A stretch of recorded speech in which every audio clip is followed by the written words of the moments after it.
തികച്ചും സാധാരണമായ ഒരു കുടുംബ പശ്ചാത്തലത്തിൽ ജനിക്കുകയും വളരുകയും ചെയ്ത ഒരു പെൺകുട്ടി. ദൈവഹിതത്തിൽ അർപ്പിക്കപ്പെട്ട് കന്യാത്വത്തിന് ഭംഗം വരാതെ തന്നെ ദൈവപുത്രന് ജന്മം നൽകാൻ തിരഞ്ഞെടുക്കപ്പെട്ട ഒരു കന്യക. കാനായിലെ കല്യാണത്തിൽ വീട്ടുകാരുടെ മാനം രക്ഷിക്കാൻ തൻ്റെ പുത്രനു കൂടിയായ യേശുവിനോട് വേണ്ടത് ചെയ്തു കൊടുക്കാൻ പറഞ്ഞ മാതാവ്, തൻ്റെ ദൈവസ്വരൂപം വെളിപ്പെടുത്താൻ സമയമായിട്ടില്ലെങ്കിൽ പോലും മാതാവിൻ്റെ ഹിതം നിറവേറ്റാൻ തയ്യാറാവുന്ന പുത്രൻ. ഈ രണ്ട് ചിത്രങ്ങൾ ധാരാളമാണ് ക്രിസ്തീയ വിശ്വാസ ജീവിതത്തിൽ മാതാവിൻ്റെ പ്രസക്തി വെളിപ്പെട്ട് കാണുവാനായി. ആയതുകൊണ്ട് തന്നെയാണ് സകല വിശ്വാസികളും സന്ധ്യാപ്രാർത്ഥനയുടെ ഭാഗമായി ജപമാല സമർപ്പണം ഭക്തിയോടെ മുട്ടുമ്പിൽ നിന്ന് ചെല്ലുന്നത്. കണ്ണുനീരോടെ തൻ്റെ ജീവിതഭാരങ്ങൾ മുഴുവനും ആ മാതാവിൻ്റെ മുമ്പിൽ സമർപ്പിച്ചുകൊണ്ട് പ്രാർത്ഥനയുടെ പരിപൂർണതയിൽ നമ്മൾ എത്തിച്ചേരുമ്പോൾ എന്തെന്നില്ലാത്ത ഒരാശ്വാസവും സമാധാനവും നമുക്ക് കൈവരുന്നു. ഇതുതന്നെയാണ് പ്രാർത്ഥന നമ്മളെ പഠിപ്പിക്കുന്നത്. സ്വർഗാരോപിതയായ മാതാവ് വിശ്വാസികൾക്ക് പലപ്പോഴും വെളിപ്പെട്ടിട്ടുണ്ട്. ഓരോ വെളിപ്പെടലിനും ഓരോ ഉദ്ദേശ ലക്ഷ്യങ്ങൾ ഉണ്ടായിരുന്നു. ഏകദേശം 42 തവണകളായിട്ടാണ് മാതാവ് പ്രത്യക്ഷപ്പെട്ടതായി പറയപ്പെടുന്നെങ്കിലും അതിൽ 6 മാത്രമാണ് ക്രൈസ്തവ സഭ അംഗീകരിച്ചതായി പറയപ്പെടുന്നുള്ളൂ. ഓരോ വെളിപ്പെടലിലും വ്യത്യസ്തമായ വസ്ത്രവിധാനവും വ്യത്യസ്തമായ ആശയങ്ങളുമായിട്ടാണ് മാതാവ് മുന്നിലേക്ക് വരുന്നത്. അങ്ങനെ ഓരോ സ്ഥലങ്ങളിൽ പ്രത്യക്ഷപ്പെട്ടതിൻ്റെ അടിസ്ഥാനത്തിൽ ആ സ്ഥലത്തോട് ചേർന്ന് വെച്ചുള്ള പേരുകളും മാതാവിന് ലഭിക്കുകയുണ്ടായി.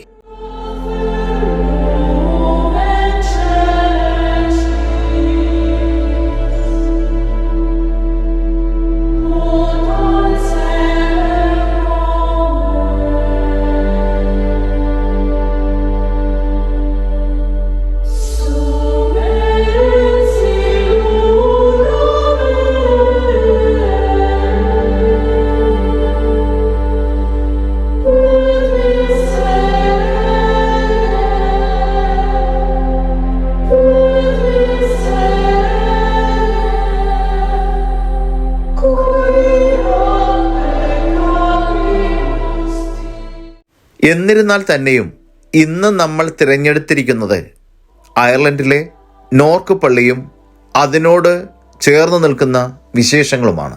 നോർക്ക് പള്ളിയിലെ തിരുനാളിനോടനുബന്ധിച്ച് വിവിധ കൗണ്ടികളിലുള്ള അയർലൻഡിലെ എല്ലാ ക്രൈസ്തവരെയും അങ്ങോട്ടേക്ക് ക്ഷണിക്കുകയുണ്ടായി.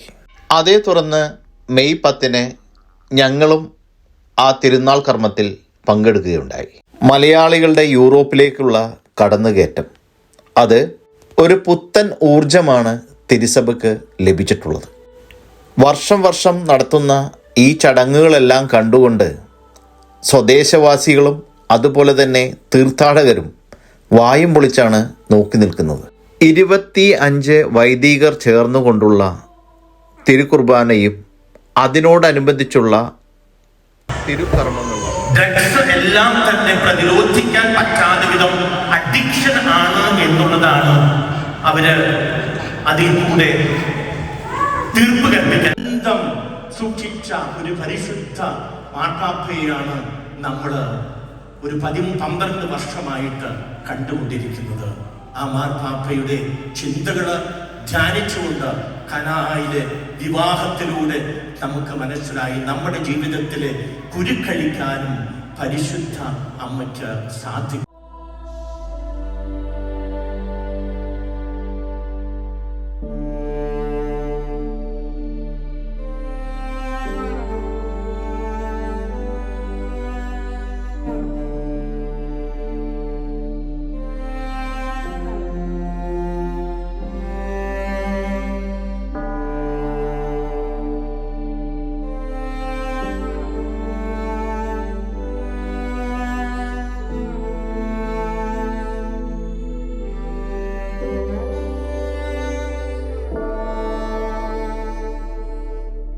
തിരുക്കർമ്മത്തോടനുബന്ധിച്ചുള്ള പ്രദക്ഷിണം അതാകട്ടെ വിശുദ്ധന്മാരെ അനുസ്മരിക്കത്തക്ക വിധത്തിലുള്ള വസ്ത്രവിധാനത്തിൽ പ്രച്ഛന്ന വേഷധാരിയായി കുഞ്ഞുമക്കൾ, വിവിധ വർണ്ണത്തിലുള്ള മുത്തുക്കുടകൾക്കും അതുപോലെ തന്നെ വിശുദ്ധരുടെ എഴുന്നള്ളത്തും അതിനോടനുബന്ധിച്ചുള്ള പ്രാർത്ഥനയും കൂടിച്ചേർന്ന് അവിടെ ഒരു ക്രിസ്തീയ കൂട്ടായ്മ പുനർജനിക്കുകയാണ്.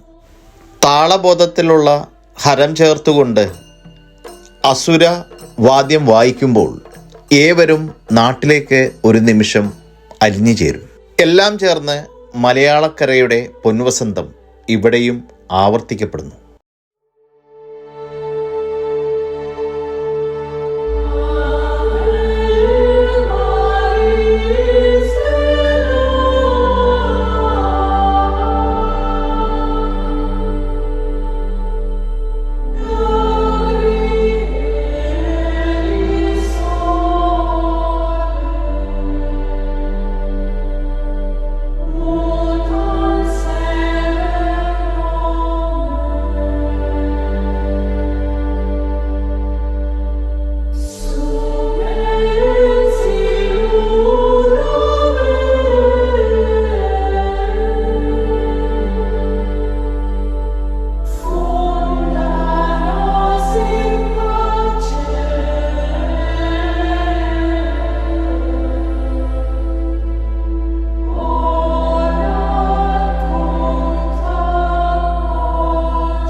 ഓരോ ആവശ്യങ്ങൾക്കും അതിൻ്റേതായ പ്രാധാന്യം കൽപ്പിച്ചുകൊണ്ട് തന്നെ പള്ളിയുടെ ഇതര ഭാഗങ്ങളായി ചെറിയ ചെറിയ ഭാഗങ്ങൾ ഒരുക്കി വച്ചിരിക്കുന്നത് നമുക്ക് കാണാൻ കഴിയും.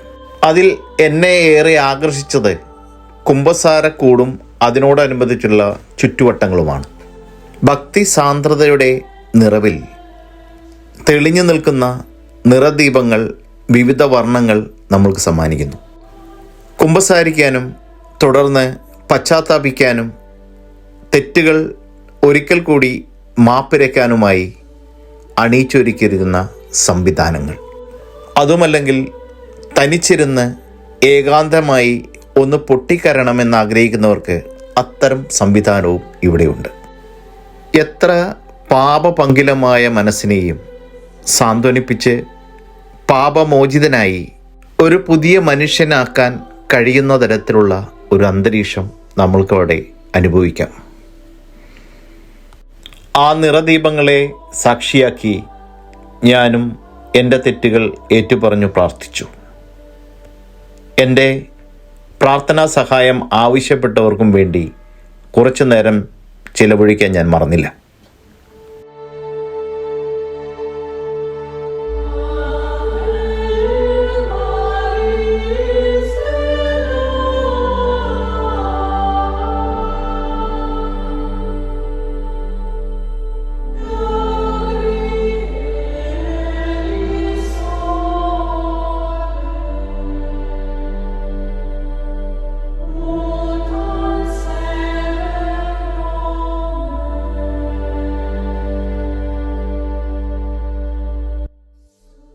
പള്ളിക്ക് ചുറ്റുമുള്ള സൗകര്യങ്ങൾ കാണുവാനായി ഒന്ന് ചുറ്റി.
ആയിരത്തി 879 ഓഗസ്റ്റ് 21 ഗ്രാമത്തിലെ ഇടവക പള്ളിയുടെ ചുവരിൽ പരിശുദ്ധ മറിയത്തോടൊപ്പം saint Joseph, saint John the evangelist, പിന്നെ ഒരു കുഞ്ഞാട്, അതോടൊപ്പം ഒരു കുരിശും, ഇതെല്ലാം ചേർന്ന ഒരു ചിത്രം ആ പള്ളിച്ചുവരിൽ പ്രത്യക്ഷമായി എന്നാണ് 15 അംഗങ്ങളുള്ള സംഘം സാക്ഷ്യപ്പെടുത്തുന്നത്.